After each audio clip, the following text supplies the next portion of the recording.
Ce que je veux dire est un des secrets les plus importants de l'histoire de l'humanité.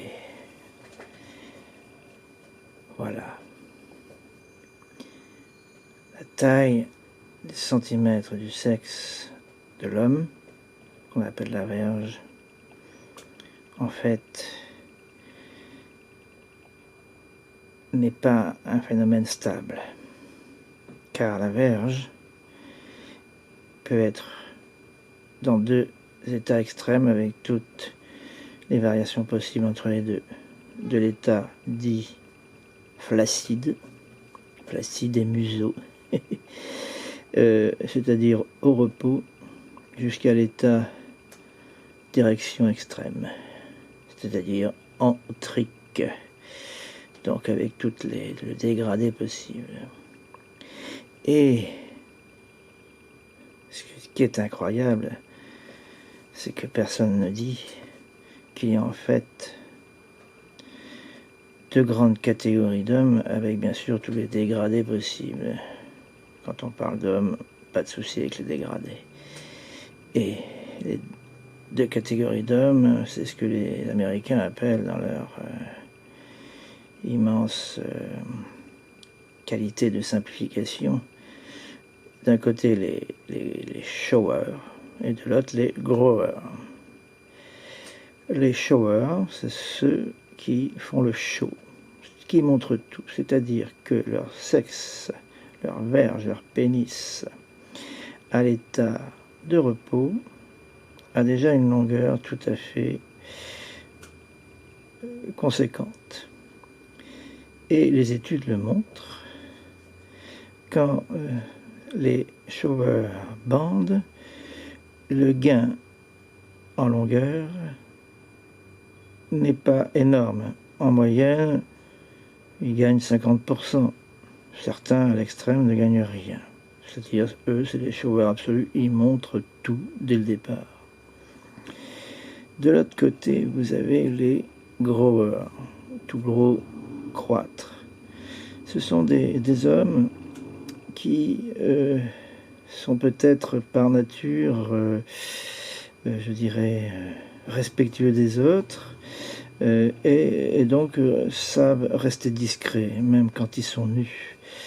Et donc, lorsque leur sexe est à l'état de repos, il est non seulement à l'état de repos, mais il est complètement rentré dans le corps. Parfois, on ne voit apparaître qu'un petit bout de chair.